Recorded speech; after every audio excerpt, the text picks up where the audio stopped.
आज मैं ट्रंप साहब को धन्यवाद और बाइडेन साहब को वेलकम कर रहा हूँ। कल परसों में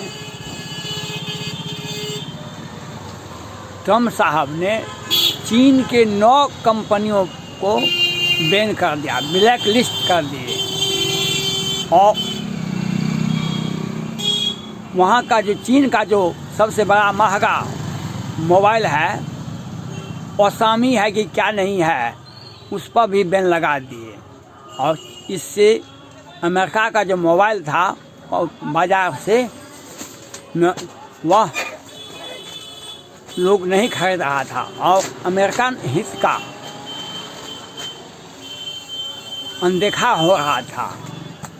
2 दिन पहले ही ग्लोबल टाइम्स ने लिखा, जो 15 दिन के बाद भारत और चीन में युद्ध होगा। यह बात सभी जगह फैल गया। ट्रंप साहब ने 9 कंपनी चीन का उस पर बैन लगा दिए। उसमें ओसामी मोबाइल है और तेल निकालने वाला जो कंपनी है, कौन कौन कंपनी है जो दक्षिण चीन सागर में तेल निकालता है। दक्षिण चीन सागर में तेल का अकुत भंडार है जिसका कल्पना नहीं किया जा सकता है। चीनी अपना साजिश रच के अमेरिकन कंपनी के साथ में साझेदारी में वह तेल निकालने का काम करते हैं। इससे चीन का बहुत अधिक आमदनी होता है। लेकिन माननीय ट्रंप साहब ने एक बहुत ही ठोस और कड़ा निर्णय लेते हुए अमेरिकन कंपनी को भी बोल दिए, आदेश दे दिए कि जो आप 2021 के नवंबर तक में चीनी कंपनी में जो आपका शेयर है उसको निकाल लें। और चीन के 9 कंपनियों पर बैन लगा दिए और ब्लैक लिस्ट कर दिए। यह चीन के आर्थिक रीढ़ को तोड़ने के लिए एक बहुत ही सार्थक और मजबूत निर्णय ट्रंप साहब ने जाते जाते लिए। भारत में जब से चीन से झगड़ा हुआ लेह लद्दाख डोकलाम पेंगोंग झील पर, उसके बाद भारतीय माननीय प्रधानमंत्री नरेंद्र मोदी जी ने 59 ऐप पर चीन के 59 ऐप को बंद कर दिए, प्रतिबंध लगा दिए, जिससे चीन का आर्थिक स्थिति डगमगा गया। चीन ने संयुक्त राष्ट्र संघ में आवाज़ उठाया, जो भारत अंतर्राष्ट्रीय कानून को नहीं मान रहा है, किसी का बात नहीं सुन रहा है। लेकिन माननीय प्रधानमंत्री नरेंद्र मोदी जी ने 59 ऐप को बंद कर दिए, चीन का आर्थिक स्थिति को कुचलने के लिए। और कल परसों में डोनाल्ड ट्रंप साहब जो 20 जनवरी को त्यागपत्र दे देंगे और चीन के जाते जाते ट्रंप साहब ने चीन पर एक कड़ा प्रतिबंध लगाकर यह संदेश दे दिए। विदेश नीति में यह है, जो प्रधानमंत्री कोई भी देश का विदेश नीति बदलता नहीं, सत्ता बदल सकता है लेकिन विदेश नीति जल्दी नहीं बदलता है। इसके लिए ऐसा ट्रंप साहब ने किया। बाइडेन साहब 20 जनवरी को लेंगे शपथ ग्रहण, लेकिन बाइडेन साहब ने 12 भारतीय को अपने मंत्रिमंडल में नॉमिनेट कर दिए हैं, जो 12 उनकी कैबिनेट में मंत्री होंगे। यह भारत के लिए एक अच्छा संदेश होगा, जो इससे भारत में हिंदुओं का प्रतिनिधित्व अमेरिका के राष्ट्रपति के कैबिनेट में 12 हिंदुओं का स्थान होगा।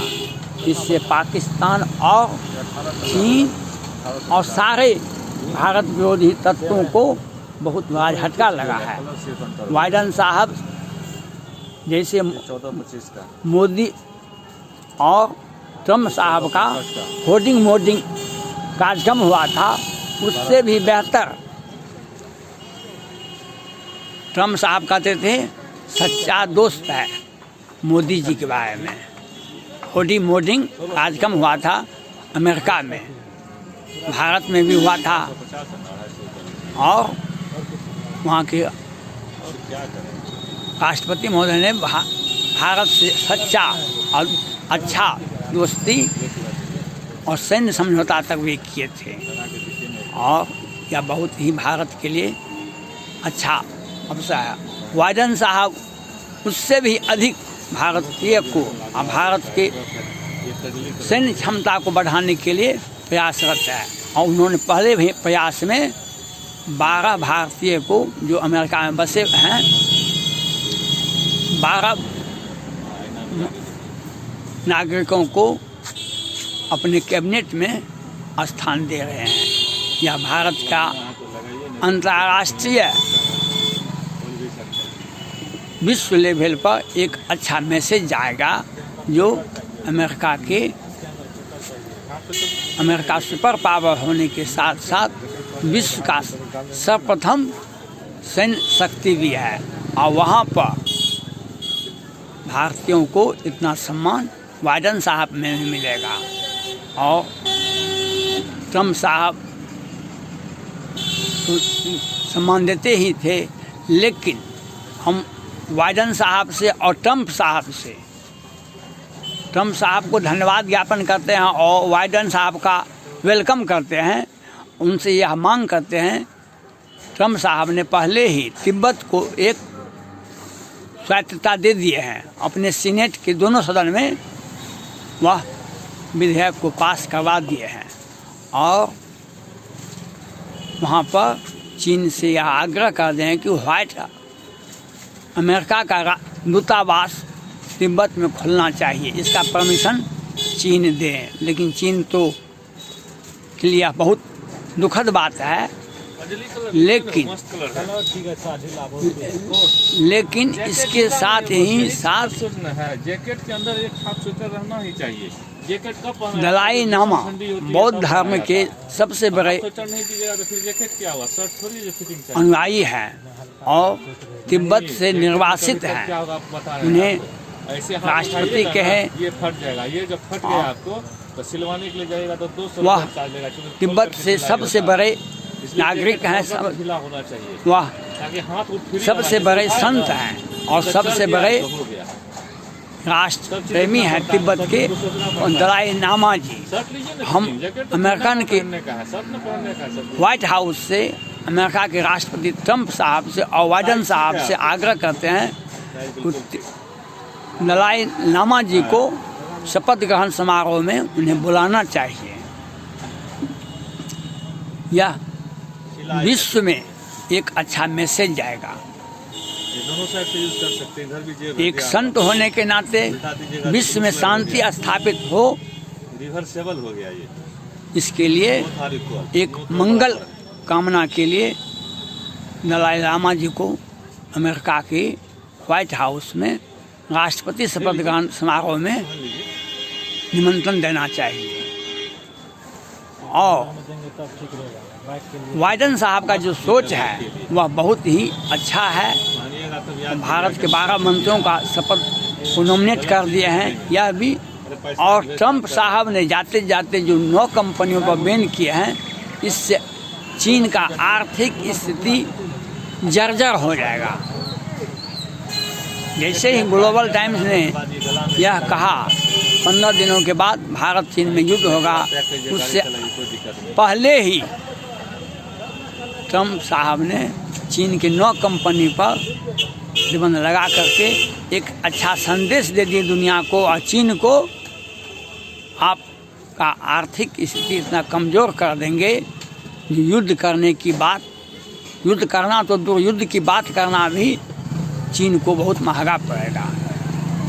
भारत के माननीय प्रधानमंत्री नरेंद्र मोदी जी ने जो 59 ऐप पर प्रतिबंध लगाया, इससे अनेकों, भारत में अनेकों ठेकेदारी, अनेकों कंपनी के माध्यम से काम कर रहा था, अरबों खरबों का, लेकिन सारे वह प्रतिबंध लगा दिया। और भारतीय कंपनी भी चीन कंपनी के साथ कोई भी काम नहीं कर सकता है, और अमेरिका भी यही किया। इससे चीन का आर्थिक स्थिति, किसी भी विषैले सर्प को मारने के लिए पहले उसकी कमर पर चोट करना जरूरत है, वह आगे पीछे भाग नहीं सके। इसी के चलते चीन को सैन्य क्षमता को तोड़ने के लिए उसका जो विस्तारवादी नीति है, वह जो दूसरे का ज़मीन हड़पना और दूसरे के संप्रभुता को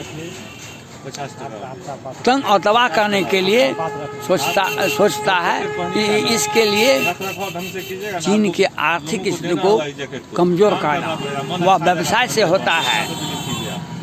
और भारत में भी प्रतिबंध हो गया, अमेरिका में भी प्रतिबंध हो गया। और ट्रंप साहब ने उससे भी अधिक क्वाड एक संगठन बना दिए, जिसमें 7 देश आते हैं और 4 देश उसमें अग्रणी है, अमेरिका, भारत, जापान और फ्रांस। 7 देश मिला के ऑस्ट्रेलिया और ताइवान और सब देश आते हैं। लेकिन क्वाड बना देने से चीन सोच भी नहीं सकता है अंतर्राष्ट्रीय किसी भी देश से युद्ध करने के लिए। पहले तो 6 महीना पहले, साल भर पहले, कोरोना महामारी के पहले चीन अमेरिका के राष्ट्रपति को, अमेरिका को भी चुनौती दे रही सैन्य युद्ध करने के लिए, सैन्य क्षमता दिखाने के लिए। दक्षिण सागर में विश्व के 14 देशों में उसकी सीमा सटती है और सभी देशों से उसका सीमा विवाद चल रहा है। चीन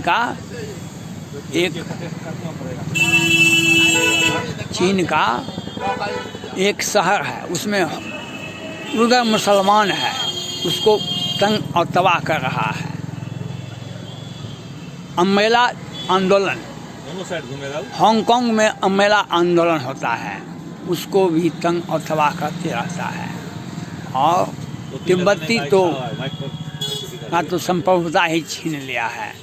लेकिन अमेरिका के माननीय राष्ट्रपति महोदय ट्रंप साहब ने एक अपने जो संदेश दिया, उसे कंपनी पर बैन लगा दिया, चीन की कंपनी पर बैन लगा दिया, और अपने सीनेट से पास करवा कर तिब्बत के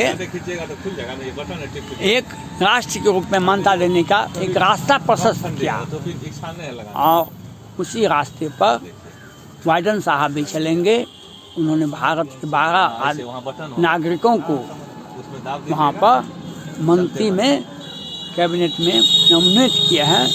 यह भारत के हित के लिए अच्छा है, भारत के भविष्य के लिए अच्छा है, और चीन और पाकिस्तान के लिए एक बड़ा संदेश है, जिससे वह समझ सके कि भारत, ट्रंप साहब जाने से भारत और अमेरिका के संबंध को गलत अच्छा संदेश जाएगा, और चीन के लिए और भी बुरे समय आने की संभावना का संदेश दे रहा है। बाइडेन साहब भी